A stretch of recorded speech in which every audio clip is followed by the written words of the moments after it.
What's going on, everybody? Welcome to the Awesemo.com NBA strategy show presented by Ben Simmons. Oh, Ben Simmons, what a guy.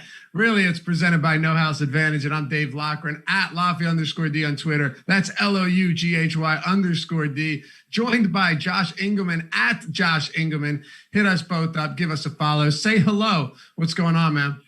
Not too much, man. Not too much. That slate last night did not go the direction that I was hoping it would go. The Giannis getting ruled out post-lock was incredibly not helpful. I'm happy it's over. Miles Turner broke my heart. Things were looking pretty good out of the gate and then injured. So, not fun. There were a lot of things about that slate that just did not go according to plan. But the best thing about basketball is you can run it back the very next day, right? Yep.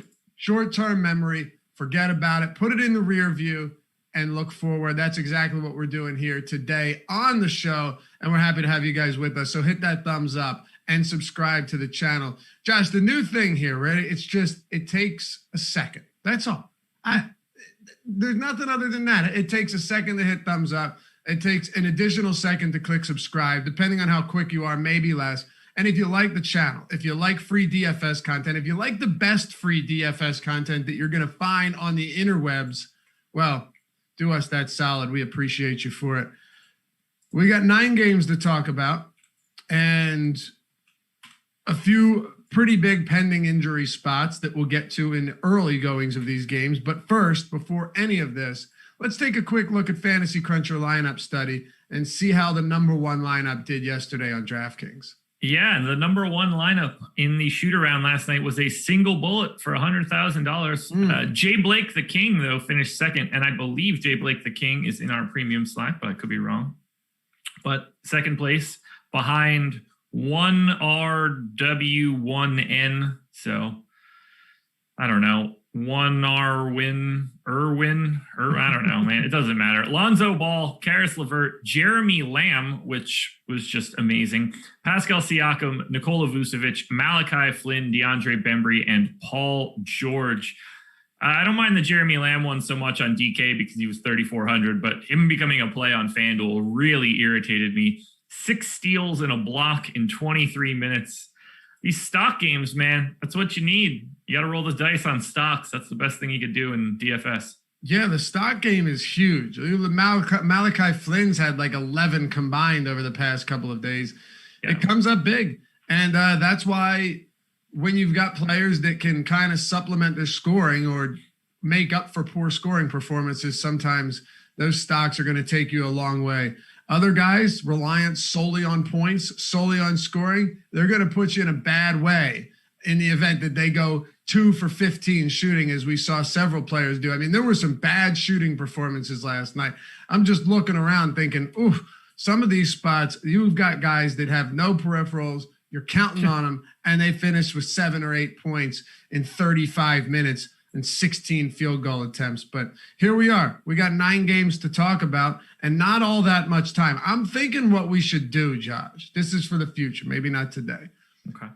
I think we move the MLB strategy show to like 11:30, right?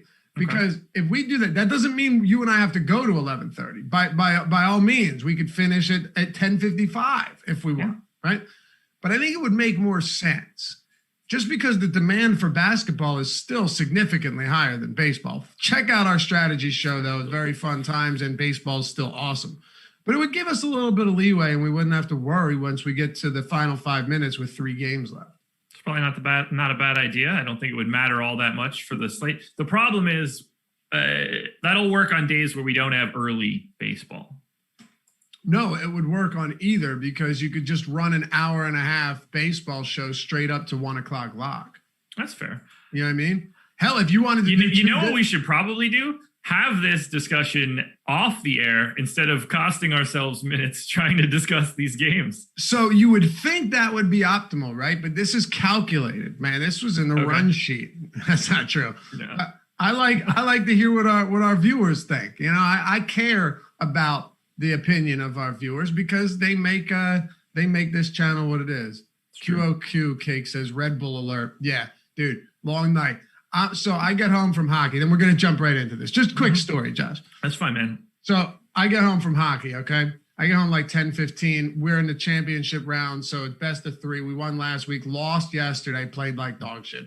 And we So you're like the Ben Simmons of your hockey team? No, I'm like the Joel Embiid. So we're playing tonight. Always hurt? I get home at like 10:15. My daughter, Jordan, 5 weeks old, is sleeping. Jordan. So I'm like, all right, this is great. So, but I got to feed her at like 12:40 whenever she wakes up, 1 o'clock. So she gets up at 1 o'clock, feeding her. So halfway through it, she just rips off a massive shit, and I can smell it just steaming through. Then she spits up 3 times all over her and all over me, okay? So I'm looking at him like, you are a disgusting monster. And I'm saying this. It's just a horrible dad, right? I'm so frustrated. I'm tired. All I want to do is go to sleep. So I go to change her, take off the diaper. She starts shitting again. I start dry heaving, okay? I'm not built for this life. I start dry heaving. Justine's calling down. What's wrong? What's going on? I'm like, don't worry about it. Go back to bed.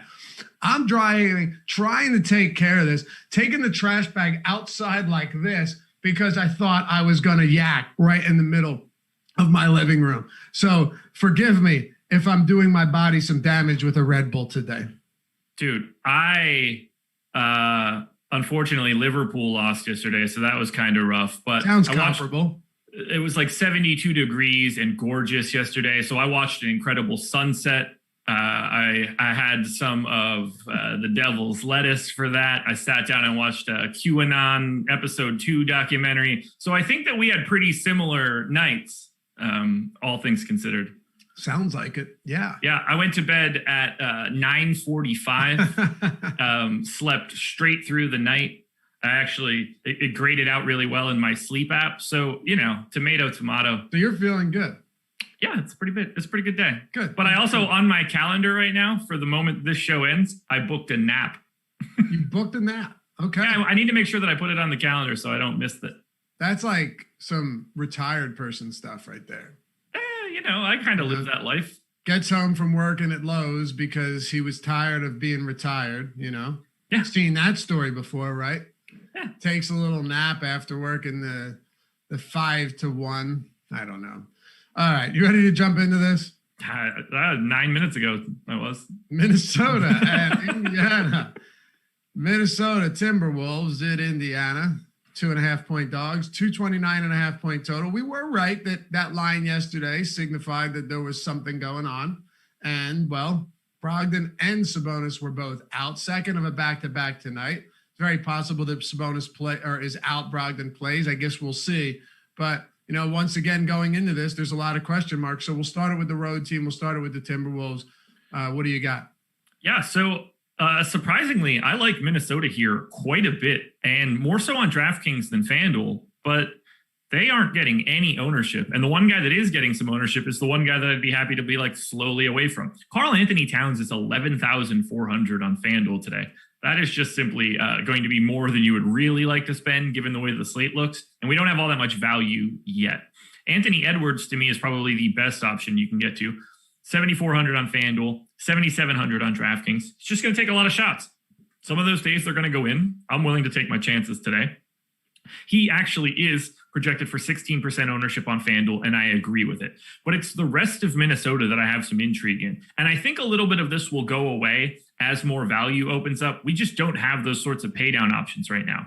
But D'Angelo Russell is 6,800 on FanDuel and 6,400 on DK. I don't know how many minutes he's going to play, but he played 24 in his first game out. So stands to reason that number could probably go up. I didn't expect him to get to 24, and he did. So I gave him 28 here. I think that makes him viable in like the 10 to 15% range. I'm happy to get to Jaden McDaniels. I think because we don't have any value, you can get to someone like Josh Okogie at 3,100 or Naz Reid at 3,800 as the backup to Towns, if you're not a huge fan of paying that big salary. These guys aren't going to be fun plays. And in the grand scheme of things, I think they might end up going away by the time we get to the end of the slate. But for right now, given the way we're set up, I think that you could look to Minnesota a little bit more than you would have expected. Okay. Thank you for the super chat, Anthony Davis. Big time supporter of the channel. We love Anthony around this way. He said, I told you, poop diapers are no joke. Wait till you wake up. You go in and she's playing with it. Yeah, I don't know. I won't. I'll tell you right now, Josh, I won't. I'll call her in. I'll say, listen, I'm not built for this. I know it. I can admit it. Yeah, I don't mess with that stuff at all. I've never changed a diaper in my life. And at the rate that I'm going, I don't anticipate ever doing that unless it's my own in the future. Yeah, I never held a baby in my life until this one. See, that I've done. People would ask me why not, because I'm not interested, you know? It doesn't. Yeah, I mean, it's not fun. It's annoying. Do anything for me. No, it's not that I ever wanted to. It just happened, right? Yeah. Yeah, it just happened. They're like, hey, can you hold this? Oh, well, that's like, I guess I've done that maybe a little bit older, but I've never been like, oh, would you look at him? Can I want to hold the baby. No, yeah, never. Let me pinch the cheeks. No, never. Sabonis, Brogdon, Turner, all of them still have the Q tag, but Miles Turner only played 20 minutes in yesterday's loss to the Chicago Bulls, diagnosed with a left ankle sprain after undergoing x-rays Tuesday night. He's not playing tonight, Josh. I don't have him officially out yet. Miles Turner ain't playing tonight. No, I took Turner out. I played like 50% of that dude last night. He came in under-owned in our ownership. And so I couldn't have been happier. I had 2x the field. He was playing pretty well, had a decent chance to hang like a good number. And then that was the first of many things that did not go my way. So the big question then becomes, do we see Domantas Sabonis? Do we see Malcolm Brogdon? I put them both in for right now. I didn't really know how else to deal with it. Sabonis then is going to get pretty regular center minutes, probably all of them at this point. 9K on FanDuel, 8,900 on DraftKings. I think he looks pretty good with no Miles Turner. I think Brogdon for 6,700 or 6,800 looks pretty good today. The big guy in this one is going to be Doug McDermott to me, 4,200 on FanDuel, 4,100 on DraftKings. I think that even if Brogdon and Sabonis are in, Doug McDermott looks like a pretty nice value option. If Sabonis happens to be out, then Doug McDermott is a no questions asked value option today. TJ McConnell clearly was an incredible disappointment for everyone last night. That's a guy that I just cannot get right. When I think I should play him, it sucks. I talked him up a lot on the deeper dive, not even as like a superior play to anyone else, but just somebody that in general basketball terms is actually kind of an unheralded player and, you know, plays a pretty integral role on team's bench or off the team's bench. And he's done so on a couple of them. But yeah, I also said that he's someone that doesn't turn the ball over a lot. So I get done hockey. I'm like, oh, okay, let me see how everybody does. 5 turnovers. You know, it just always works that way. So I immediately provided a screenshot to ship my money with the turnover rates for TJ McConnell for his career, hoping that he would drag you on the show. He's been like a 15th percentile turnover guy as a guard. You missed what I actually said. In the final 3 minutes of a game, he's not turning the ball over. TJ McConnell does not make mistakes. Yeah, you heard me. Yeah, I corrected myself. Yeah, I don't know how good of a correction that is. Either way, play Doug McDermott today. Karis LeVert, 8,500 on FanDuel is a bit of a tough sell. 7,100 on DraftKings, a bit less of a tough sell. Lock and load Karis LeVert if Malcolm Brogdon happens to be out here. And then if you want to be really sad at the end of the night, you can play a little bit of Justin Holiday. Yeah, well, you will be sad playing either of the Holidays because they're just awful permanent producers and don't really give much of anything. You're saying if Sabonis is out, right? Doug McDermott becomes a priority option for you, assuming that Miles Turner is also sidelined? He's already a priority option for me with Sabonis in. Wow. Okay. I've been playing 28 minutes. He's 4,100, 0.8 and change fantasy points per minute. Like, there's no value out there today. It doesn't exist. There's not. What about Bitadze? If Domantas Sabonis does not play, Goga Bitadze is probably the best play on the slate. He's the flat minimum 3K on DraftKings. He's 3,900 on FanDuel, and he's going to play, let's just say 28 minutes, but it doesn't really make a difference. Goga Bitadze will be the most owned player on this slate if Domantas Sabonis is out. And they can't exactly just go straight small ball against Karl Anthony Towns either. No, not so much. Towns will destroy, like, they just don't have it. Jakar Sampson is not going to be the answer for Karl Anthony Towns. Karl Anthony Towns, though, is not unwilling to or not afraid to jack up a lot of 3-pointers, too. So he could absolutely crush in this one. This could be real ugly assuming Miles Turner's out. And I wouldn't be surprised to see Towns have one of his better or best games of the season. Throwing that out there now. And the Timberwolves aren't good enough to start running away with games either, so it just makes it more appealing.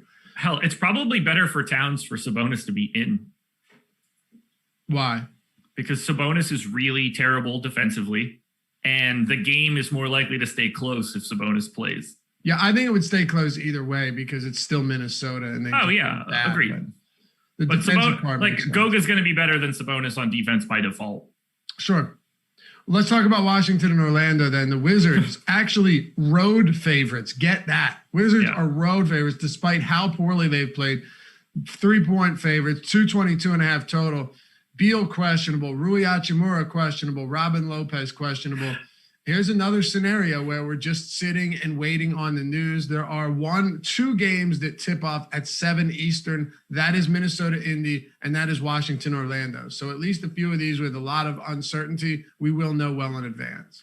Bradley Beal's one of the best plays on the slate if he's in for FanDuel today. He's 8,300. And we've seen that when Beal comes back from an injury, they're not playing him 20 minutes. Like Scotty Brooks is going to play him 38 minutes today, if possible. I gave him 34, but at 8,300, you're just playing Bradley Beal. You don't even bat an eye at it. And you have to assume with him having been out for a while that like the problems that he was having prior to going out are going to be largely gone. They're not bringing him back in the midst of still being hurt. So I love getting to Beal. If he's not in, I'll happily pay up for Russell Westbrook against an Orlando team that is truly decimated.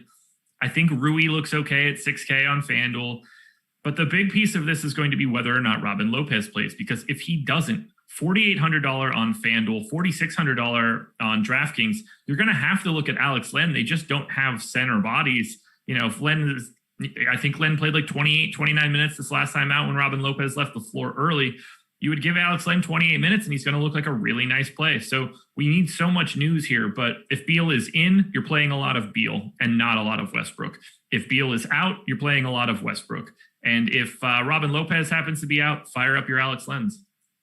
Russell Westbrook has been, arguably the best fantasy producer over the past month. And there are going to be games where he's not stellar, but you're just locking in 50 plus every single night with Westbrook. You are, right?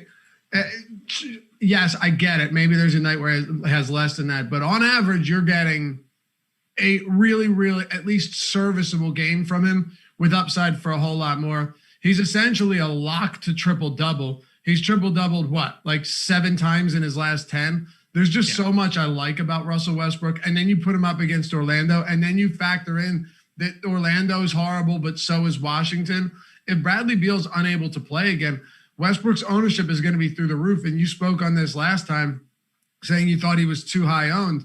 Like, what's too high owned for Russell Westbrook against the Orlando Magic today without Bradley Beal?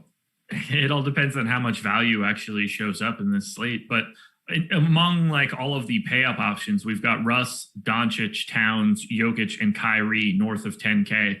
Julius Randle knocking on the door at 9,900. I think that Russ will quite clearly be the top pay up option on the slate. I see Kyrie Irving, Nikola Jokic, and Karl Anthony Towns super similar. Luka Doncic is currently my number 1 pay up option. He will get passed by Russ if Beal is out. Maybe the sharp play is to play Westbrook well over the field, even if Beal plays, because I maybe he's a little bit too expensive, but I also think that there's going to be just this psychological factor that says, and obviously not with people like you that are just crunching lineups, but that says, I don't want to play him at this price because Beal's playing and he's not as good. Well, he's not as good, but he's still capable of dropping an 80-point game, even if Bradley Beal is alongside of him. Yeah, I mean, I'll still have some of Russ, but given where we have his ownership right now, 20% on FanDuel, 15 on DK, I will be under those numbers. Okay. And that's with Beal in, because we have Beal in the ownership. Well, I think those numbers are going to come down personally, just given the slate and given the lack of value right now. Maybe they'll come up. I feel the exact opposite way. We are only going to get more value that makes playing Russell Westbrook easier. The fact that he's already at 19 and 15 across both of those sites with no value to speak of is telling. Yeah, it's possible. There's a few good high-end options, though. He's not the only one. So are people going to go to Westbrook with Beal in, or are we going to go to Luka Doncic against Houston Are we going to go to Karl Anthony Towns against Indy? Is there going to be enough value where you can go to two of them? Yeah, you're right. It's uncertain, but I do think that it will move throughout the day. Yeah. With Orlando, it's just such an utter disaster. Carter Williams is questionable. Cole Anthony could be returning as well, so keep that in mind. Kem Birch is questionable, and then Otto Porter and Gary Harris, who just always out, will also be sidelined. So what are we doing with Orlando today? If Michael Carter Williams plays, he's 5,500 on FanDuel, and I think he's the best option on FanDuel. I will largely be ignoring everyone else from Orlando on FanDuel. I don't know really what to do here. On the DK side, I think Wendell Carter Jr. is pretty clearly the best option from the Magic. He is $6K. I think that stands out. He's $1,300 more expensive on FanDuel, so you can pretty easily get away there.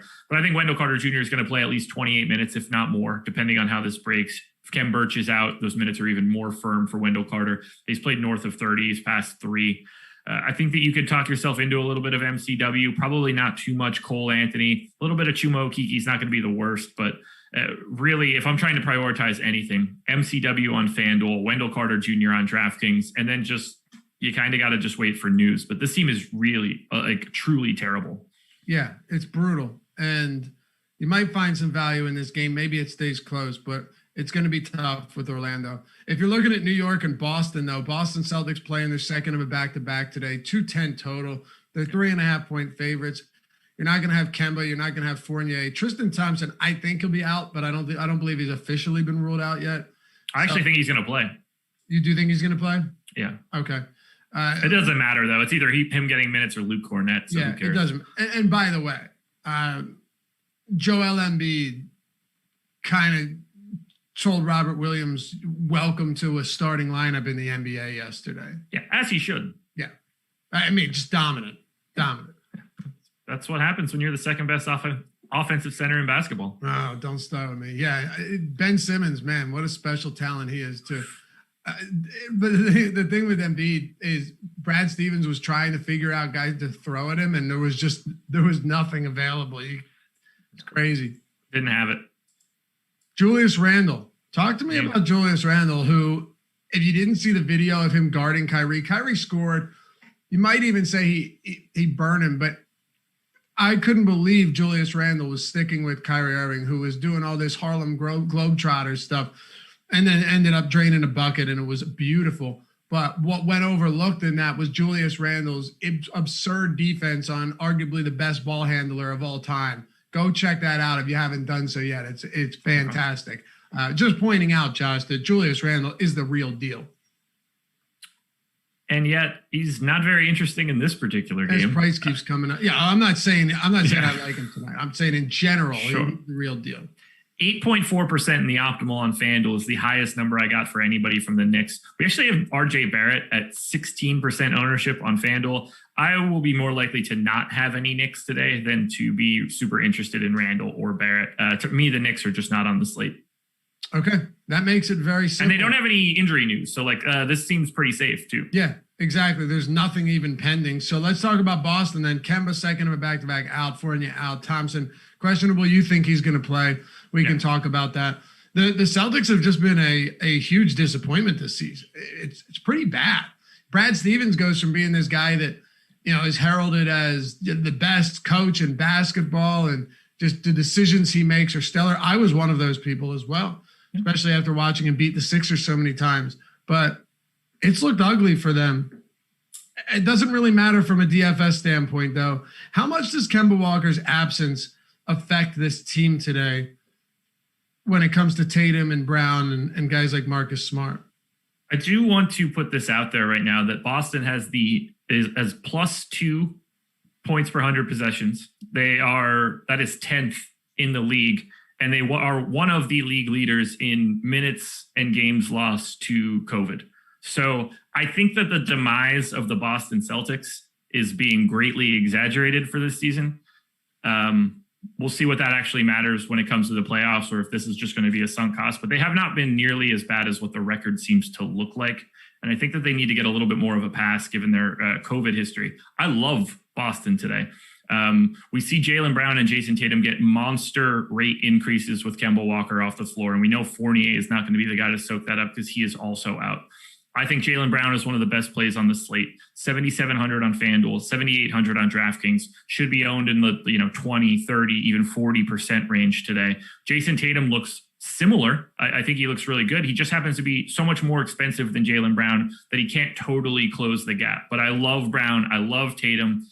Robert Williams is a bit more of a tough sell, at least on FanDuel at 7,600, but on 6,800 on DK, still very much in play. And then you get a 6K Marcus Smart across both sites who should probably be owned somewhere in the 20% range. Those main four guys from Boston, Brown, Tatum, Williams, Smart, these are guys that I want to have a lot of. I like the Boston side of this game a ton, even in this massive pace down spot against the Knicks. Okay, fair enough. Maybe they haven't been as bad, but they also have just not they have so many good players that we shouldn't even be having this conversation. Do they? Do you think Jason Tatum's good? Yeah, I think Jason Tatum and Jaylen Brown are both really good. Tatum missed a huge chunk of time with COVID issues. Marcus Smart was out for weeks and weeks with his injury. Yeah. There are a lot of teams behind them that, I'm a little bit surprised. You had no problem being like, wow, the Boston Celtics were a pretty disappointing team this year. The Miami Heat have a -1 point differential and are 19th in the league. Nobody's saying that about a team that went to the finals last year. No, but I look at Miami as a team that's been battered by COVID and injuries worse than Boston. I don't think that that's true, is it? I remember a large stretch of the season where every single day Miami had, 5 guys out. I think Boston is the top of the heap. But if you're just using COVID as a qualifier and not injuries, then it's kind of tough to do that. You'd have to take both into consideration. Either way, Miami is getting the benefit of the doubt for reasons I don't totally understand. Well, I think Miami was overrated after last season going into this season anyway. Also true. So top options from Boston then. Jaylen Brown, unquestionably at the top of that heap. Jason Tatum and Marcus Smart would be my 2, 3. And then Robert Williams is 4, just because I don't think he's as good on FanDuel. Okay. Hit that thumbs up, guys. Don't embarrass me and my family. We're only at 107, 400 people watching at 25% ratio. I think a good ratio would be like the 60% range. Maybe you're driving, listening. You can't do that. I get that. I understand that. I'm not going to hold it against you.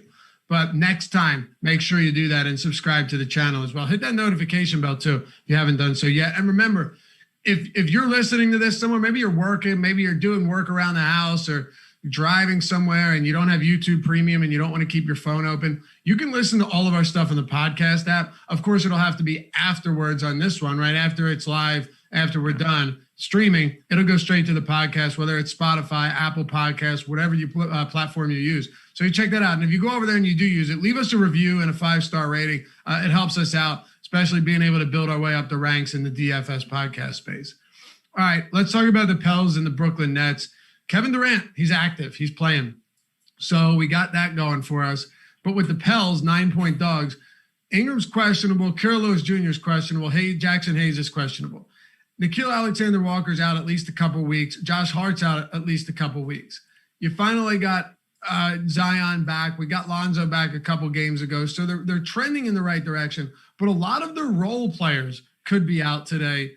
I understand that's not massively impactful. But if Ingram and some of these role players are out, Josh, what does that do for us in terms of value? Is there any value that opens up missing Hart, Alexander Walker, maybe Jackson Hayes, and Ingram?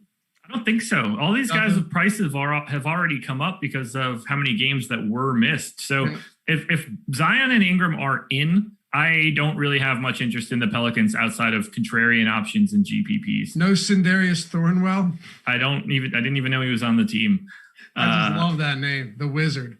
Like Lonzo, 7,800 on FanDuel, 7,700 on DraftKings. I don't have any real interest in that as a play. You can't get the Bledsoe with this increased price tag. You could always roster Zion if he's in. Like there's a ceiling there for you for sure. But I'm mostly not on the Pelicans. I thought that I would be. There's no ownership here, by the way. Zion at 7% on DraftKings is the highest number. The next closest number is Zion on FanDuel at 3%. So It seems like my data is lining up with the public ownership for right now, and that the Pelicans aren't all that appealing. All right. Yeah, I guess that makes sense. You'd need like okay, what you're saying, just so we're clear, because some people might look at this and be like, how do you not like these guys if this player's out? When you price everybody up and you've had enough games, it's the value is no longer there because now they're priced as they would be as a starter. Take James Johnson, for example, right? You're not paying $5,500 for James Johnson. At least you shouldn't be. And pretty much everyone else is now priced up to where there's just nothing there. Even Eric Bledsoe at $6,200. I will ask you, though, just one of these real quick. What about Lonzo Ball if Ingram sits? Lonzo's playing really well. His minutes are big right now. In close games, he's playing 37, 38 minutes. And he's been just extremely productive, triple-double threat pretty much in each of his past couple games. He was 4 of 15 from the field yesterday. Absolutely terrible from an offensive perspective, but he had 11 assists and 9 rebounds, which is nice. Like 50 filling out the DraftKings points. He had 5 stocks too. Like I can't look at that game yesterday and be like, oh, 7,500. Lonzo went up in price $900 on FanDuel, and people got bailed out with 5 stocks and an absolutely piss poor shooting performance. So I can't get excited about that. I'm sure you and Adam were commiserating about this one because he said the same thing in chat. Stocks are stocks. If you're playing big minutes in every game, I don't look at stocks as fluky as you do. Of course, you're not going to get 5 every game, but if you're out there and you're an active defender like Lonzo is, things happen, man. Yeah, but that's what's driving his price up now. He's $300 more expensive today on FanDuel than he was yesterday. I didn't want to pay the $7,500 price yesterday, and people got bailed out with it, and I certainly don't want to pay it today. All right, not paying the freight. What about Brooklyn? Kevin Durant's active. James Harden, though, is out. Remember we talked about this? Every single time another one of them goes down, it's bizarre. Yeah, one comes back, the other goes away.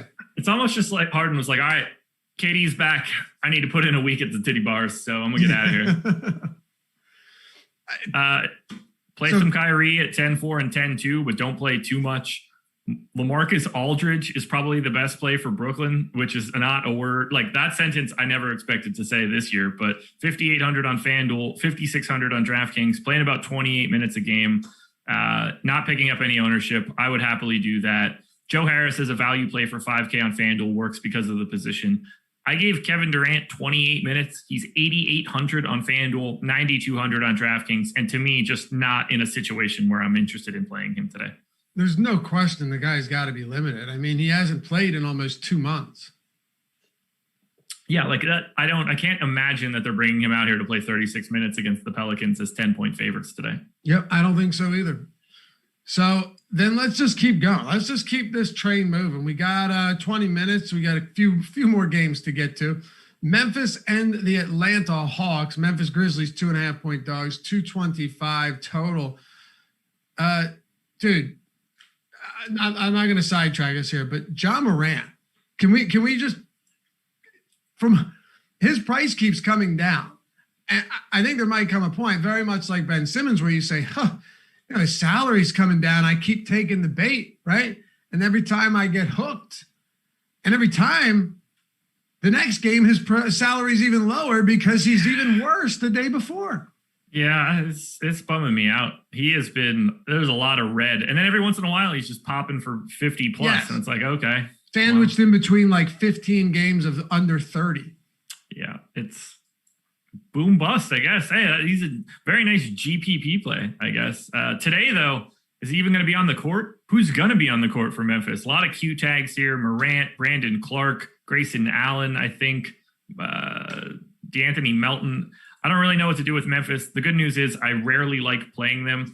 Like if Ja Morant is out, then we're obviously going to be really interested in Tyus Jones. Brandon Clark ends up out. I think that like Kyle Anderson ends up looking a lot better for 5,500 on DK. If Brandon Clark is out, then Joe Val looks a little bit better at 6,700 on FanDuel. But all of these guys, even in those situations where they're out, we're talking about, 10 to 15 percenters. Nobody is really a core play here. Everybody's basically priced appropriately in this mid-tier. Memphis, very hard to get to as far as I'm concerned. Me too. Yeah, Jaws had a few games where Memphis just plays wonderfully and he does nothing.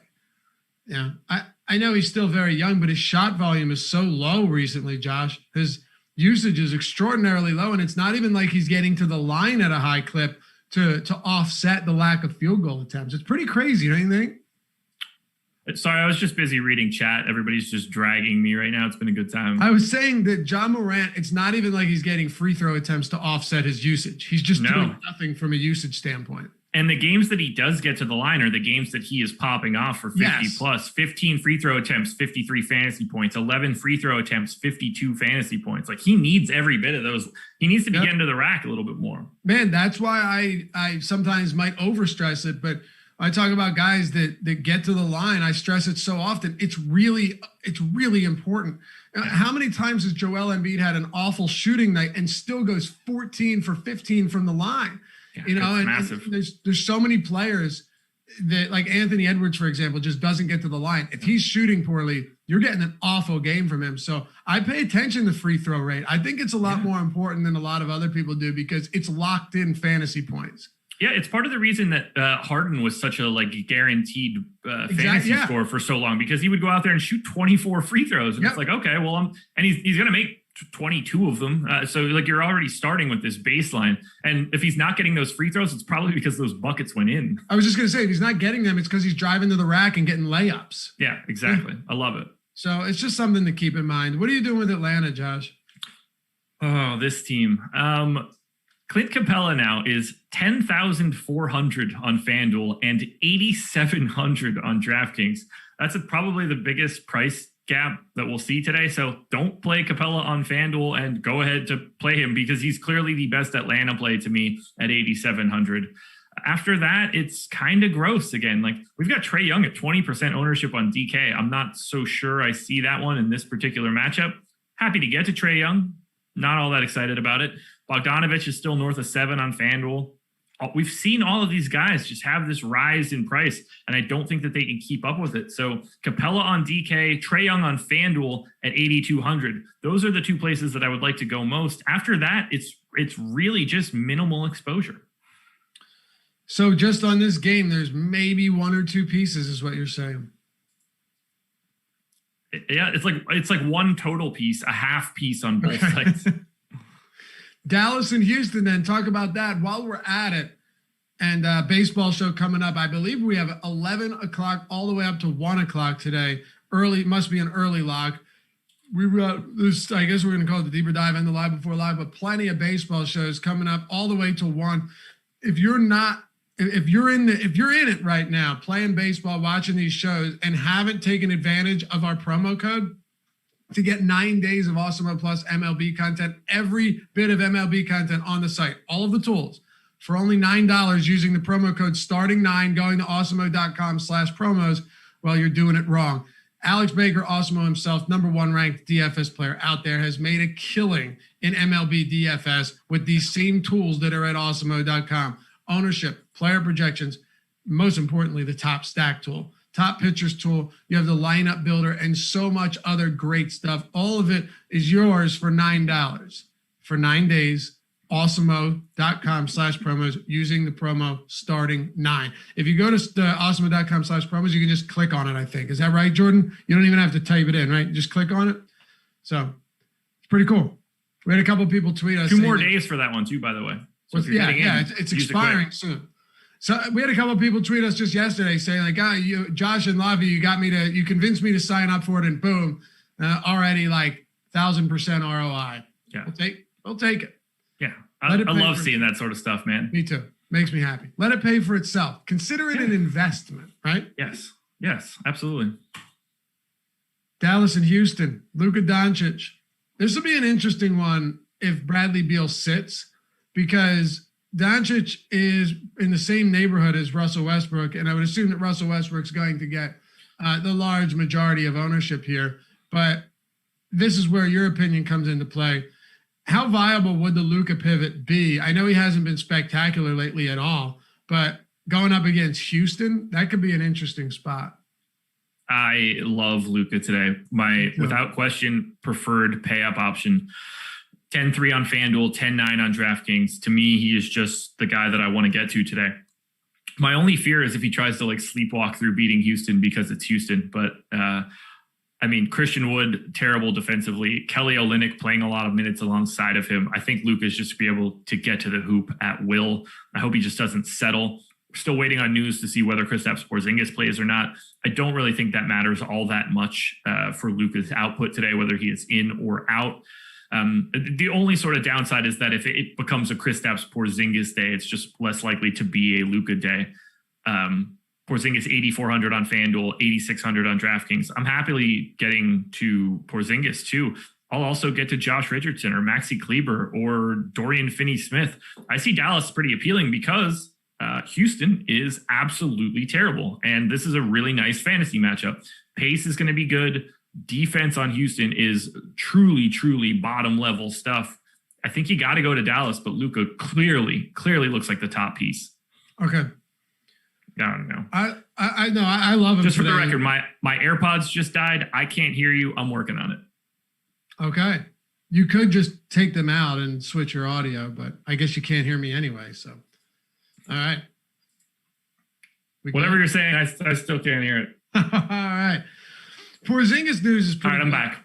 You're good. Porzingis news is pretty big too, but Carlisle said he's expected to play anyway. Yeah. I'm just looking at this and thinking to myself, I wish Porzingis was at a price point that was maybe a little bit more reasonable. $8,600 on DraftKings just seems a little bit pricey for what we've gotten out of Kristaps Porzingis. I mean, he's a great player. It's a great matchup, but does that not seem a little rich for you? A little bit. We only have him projected for 4% ownership on DraftKings though at 8,600. So to that would me, be the incentive. Yes. If that number were to hold, getting an $8,600 Kristaps Porzingis against this Houston team feels like a pretty decent opportunity for you to take a contrarian option in the GPP. But I can't aggressively advocate for him at that price either. Anything else for Dallas? Not really. Just play Luka. All right. What about Houston? John Wall's questionable. Jordan, I updated that in the run sheet, by the way, if you want to toss that up there, appreciate it. John Wall's questionable. Daniel House out. And then you've got all the other usual suspects who are sidelined here that we already knew about. Is there any interest in guys like Christian Wood or maybe Kevin Porter if John Wall sits today against this Mavs squad? Yeah, so $7,700 on FanDuel, Christian Wood looks like an exceptional play. I mean, we're talking about a guy that's generally speaking a 1.2 fantasy point per minute guy. I will have quite a bit of Christian Wood. I think you can get to a little bit of Kelly Olynyk. I do have John Wall in, and if that's the case, I'm not all that interested in John Wall. I'm not all that interested in Kevin Porter. I'm certainly not interested in any of the other guys that have been already slightly priced up for Houston. So this is pretty much just Christian Wood on FanDuel. If Wall ends up out, Kevin Porter will look a little bit better because he's just going to move to the point guard and have a little bit more facilitation. But even still, Porter has been less than a fantasy point per minute, 0.99. But, I wanted to make my point there. Less than a fantasy point per minute over the past 30 days. This is just Christian Wood for me. Dallas should smack Houston. I don't play a lot of PGA, but one thing I will definitely be doing is watching the PGA Strategy Show today because Jason Ruslan and Ben Rasa are two phenomenal PGA DFS players and analysts. And Josh will be watching it too because he's producing it. But that's at 1 o'clock, PGA Strategy Show. No, that was yesterday. Oh, what is that yet? Oh, you know what? It didn't. I did produce that show though. It's good. You should watch it. Well, it didn't. The run sheet is definitely not updated here. Hold on. Yeah. Yep. Nope. Still not updated. That's actually not my fault. I just do what's on the sheet. You know what I mean? Don't you make the sheet? What's up? Don't you make the sheet? No. The DMP. Yeah, I didn't put it in. Gotcha. Look, PGA Live Before Lock tonight. Ben Raza, Eric Lindquist breaking it down for the Masters tonight. That is Live Before Lock, PGA edition. And Alex Baker, the boss man, coming in 3-man band for the biggest golf tournament of the season. So here's what I can say. While I was wrong in the show, the fact remains that you want to soak in all the PGA content you can because the Masters is upon us. Yes. And you have, what time is it? It's 8 o'clock, right? Yeah, 8 o'clock tonight. So you got the tip-off show for basketball at 4, then the NBA Deeper Dive at 4:45. Then you got NBA Live Before Lock at 6 and PGA Live Before Lock at 8. Take your pick. good stuff over here. And we'd love to have you for all of them.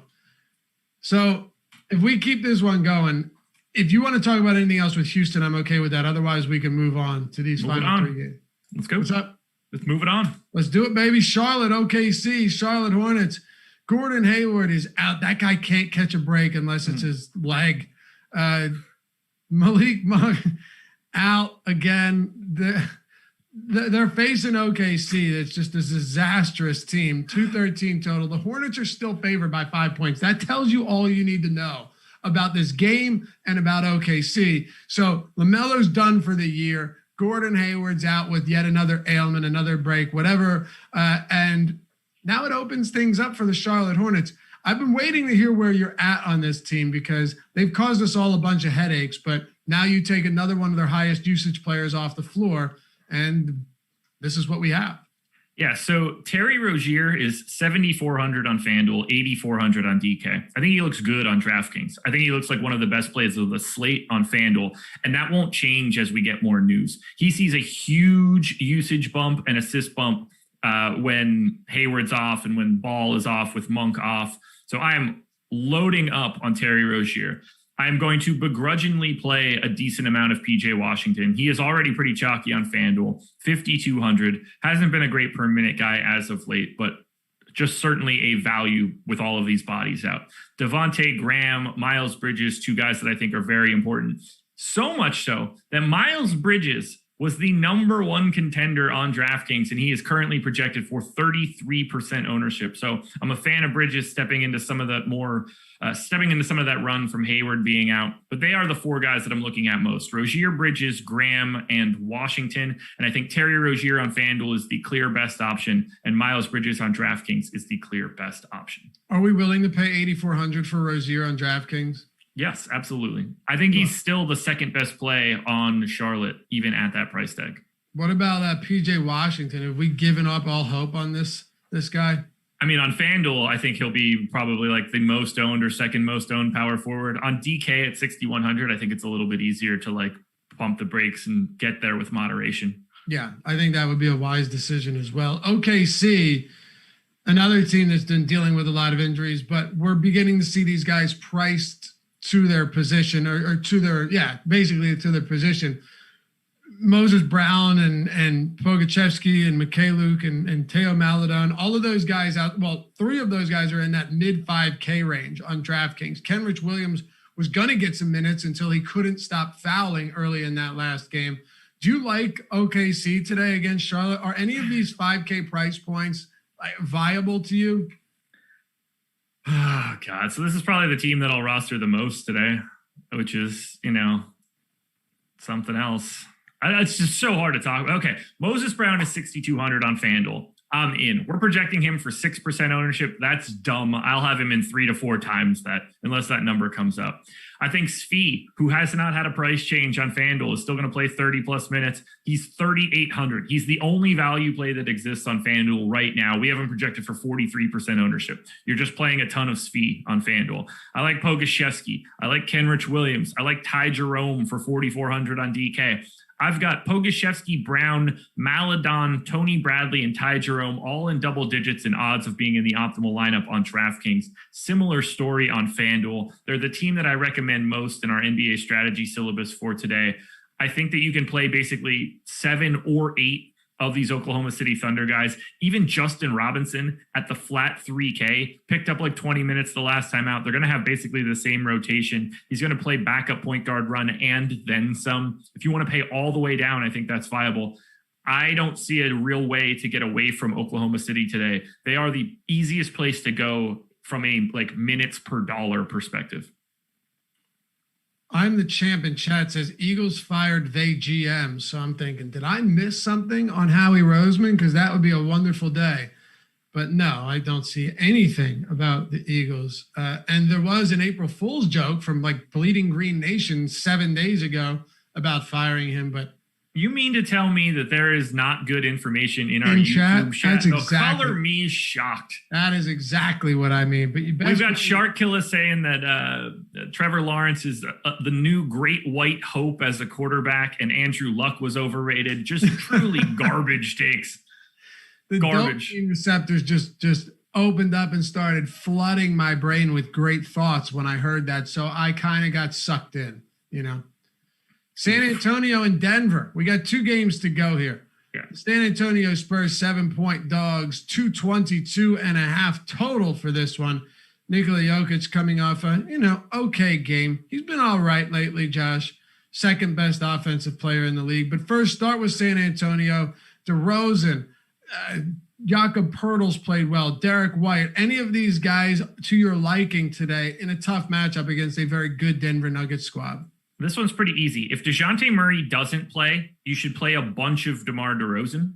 If DeJounte Murray does play, you probably don't need to play all that much of San Antonio at all. I have DeJounte Murray in. I don't have anybody cresting the 10% threshold of being in the optimal lineup. You play a little Murray, DeRozan, White, whatever. But if Murray is in, San Antonio is not interesting. Okay, what about Denver? Obviously, you can play Nikola Jokic every single day of the week and be pretty happy about it. 1.54 fantasy points per minute over the last 30 days. Very much in play. The second guy I like most here is Michael Porter Jr., even if Jamal Murray is in. Porter Jr., 7,200 on FanDuel, 7,100 on DraftKings. I think he should be about 15% owned. We're bringing him in about 12, 13. So I think there's a little bit of value there. Maybe get to a little bit of Aaron Gordon. He's 6,500 on DK, a little bit tougher to get to on FanDuel. Will Barton, fine. Any of these starting 5 are fine, although now Jamal Murray finally back up to 8K and 8K. You could pump the brakes a little bit there. But Jokic is the clear best piece here. Porter a close second.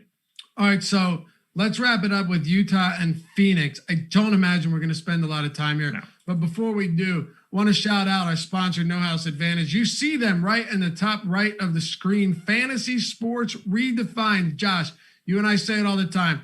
There are a number of reasons why you want to play there. First, you get $20 in free match deposit bonus using the promo code Awesemo, $20 injected straight into your account. That's great. AWESEMO when you download the app and sign up. 2, all of the tools that you need to win there are totally free at awesemo.com. Yep. The Awesemo No House Advantage player prop projections, the optimal lineups tool. That's all you need. It's all you need. And a little bit of sharpness. 3, the lines, the props are static. They come out, they do not change. So while money and a lot of bets might move them on another site, on another book, they do not move at No House Advantage. So if you're someone that knows betting, knows these teams and knows these players, then you should be able to take advantage of that. So those are the 3 biggest reasons. The 4th is there's a legitimate edge there. This is a new format to so many people. You take the time to learn it before anybody else does and take advantage of the free tools. There's just no reason not to jump over there, build your bankroll up. Even if you wanted to move some of it off to DraftKings or FanDuel afterwards, try and take home that $1 million or $100,000. There's just so many reasons to check it out. It's peer-to-peer player prop betting in contest form, and you get free money for playing and free tools as well at awesemo.com, Josh. Can't beat it. You really can't. Anytime that you can just lock in free money, you should be doing that to try to build your bankroll. We get so many questions of what should I set my uniques to in Fantasy Cruncher? Or, what's the best contest I can enter? The best contest you can enter is the one where you don't have to have any risk. Move some money to No House Advantage. Use that promo code. Get the free money first. Grind your way through the top with our free tools. Then build that. That could be the way that you build out your bankroll. Exactly. And none of that is going to cost you a cent out of the gate. Patience and calculation is how you get there. Start it with No House Advantage. Use the promo code Awesemo. I got Jordan telling us we got to go quick. Appreciate it, man. It's coming along. Utah. I've been going quick my entire life, man. Utah and Phoenix. I don't see really anything. I see a great game on paper, not a great game for fantasy. No, number 1 and number 2 teams in point differential this year. I want to watch the hell out of this. Can't wait for it. Well, it's at 10 o'clock, so I'll watch the condensed version tomorrow morning. Yeah, I was going to say, you will be asleep by 9:30. This is a game where no one is going to look like a good value. Everybody is in that should be in. I don't recommend any high amounts of ownership. Donovan Mitchell at 15% on FanDuel is the highest number on the Jazz. No one else in double digits.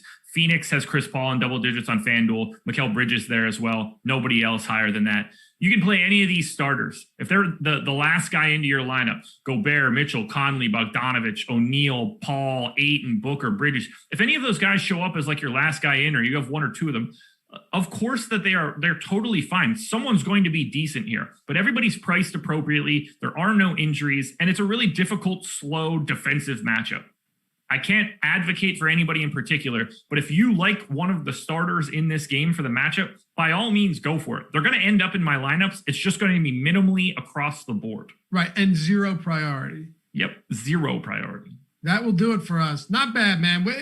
We're getting there. We're extending this. This show will be extended. Rejoice. Hit that thumbs up. Get us up north of 200 because the strategy show is not only here to stay. We're going to have a little bit more time on our hands to hang out. Appreciate you guys. Be sure to subscribe to the channel. Check out the podcast network. And if you want to join the YouTube right here and get those cool avatars, you want to get the cool badges, click join, check it out. Instead of super chatting us, put the $2.99 towards that. Perfectly fine with me. So anyway, thanks guys. Good luck today. Stick around for all of the shows throughout the day. We'll see you back here soon. It is the Strategy Show presented by No House Advantage. Play us out, Jordan.